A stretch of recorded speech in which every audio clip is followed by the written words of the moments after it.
Thank you, Madam Chair, Senator Sparks, and members of the committee. My name is Scott Lundy. I'm the president and CEO of Arrow Child and Family Ministries. We are a large nonprofit that serves in foster care and a lot of different services across the state. I'm here today in support of Senate Bill 593. Excuse me. I've been working in Texas child welfare for my entire career, and I'm passionate about the work, and I believe deeply in the mission of serving children and families. As a community service provider, we do hard, but it's very meaningful work. And we are constantly working to improve and adapt to better meet the needs of the children that we serve.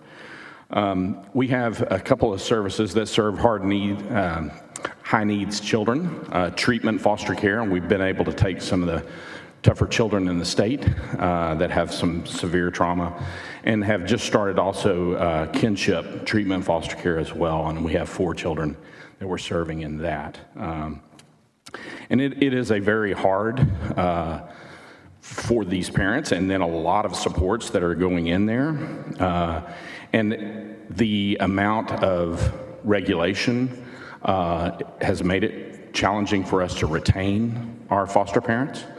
And then also with regards to training, really licensing new foster parents. And so let me give a couple of examples. I want to make sure that I get to this. I had this resource called Mr. Google that kind of helped me out with regards to looking at the amount of pages for regulations, licensing standards for child placing agencies.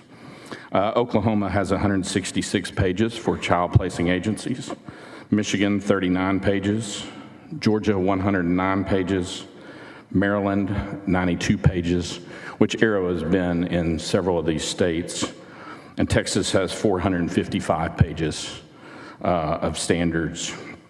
And I'm also concerned a little bit also with the error rate with regards to these standards, because there's a lot of standards that I don't think really address child safety. We serve around 4,000 children a year. So, like I said, we are a pretty large child service organization. In calendar year 2022, we had 111 citations. Which is well below the average with regards to child placing agencies that serve over 50 kids.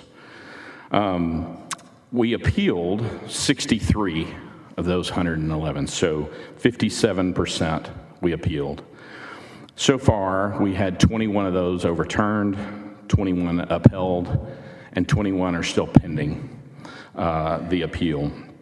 And then also with regards to RTBs, I know there's been a lot of conversation today about that. I've been at Arrow for 17 years. We have had any of the RTBs that we have gotten, which have been very few. We have had 100% success rate in getting those overturned as well. Can I ask you a question on that? Sure. Did it cost you money to get them overturned? Yes, it costs quite a bit of money, and we do have an attorney that we use for that, through that process. Well, thank you. I won't belabor that. We'll stay on this bill. But I think that's the big challenge really is looking at, can we really focus in on safety of children? And a lot of the citations that we get, are for signatures that are misplaced, different things that we don't see that they matter with regards to safety. So I do want to say that safety is our number one priority, just as I know it is y'all's, and the state, and then all the regulatory bodies. And so we want to make sure that that's the case. I think this bill actually is going to help with safety, because I think it's going to hone in and get rid of some of the things that don't have anything to do with that, so that we can really focus more attention on that with regards to that safety rate. And then one last thing, as we looked at the states and kind of the amount of licensing regulations that they have, standards for care, there is not a link with regards to more produces more safety, more standards producing more safety. So there's not that link. Thank you. Thank you, Scott. Members, any questions for the witness? If not, would you please, Ms. McCormick, state your name for the record and who you're with, and begin your testimony. Sure. Hello, good morning, or good afternoon. My name is Jamie McCormick. I am here on behalf of the Texas Alliance of Child and Family Services, and I'm here in support of SB 593. Thank you, Madam Chair, Senator Sparks, and members of the committee. We don't hear it a lot, but there really have been some good things happening in the system over the last few years. We've got national accreditation, implementation of evidence-based practice. We're moving towards community-based care, which is a more adaptable and unique model. And we really are. This is thanks to you, the legislature, to our partners at HHS and DFPS, and our providers like Arrow. But our system is really not keeping up. Our regulatory system is really not adapting the way the rest of our systems are, our practices, our services are as well. And it can be really tough. The just sheer volume of regulatory standards is often a deterrent for foster parents, for caregivers. It can also really be a deterrent for our staff and our caregivers working in the field. They want to be there, they want to be working with kids, but instead they end up just focusing on compliance. And I do want to reemphasize a point that Scott made.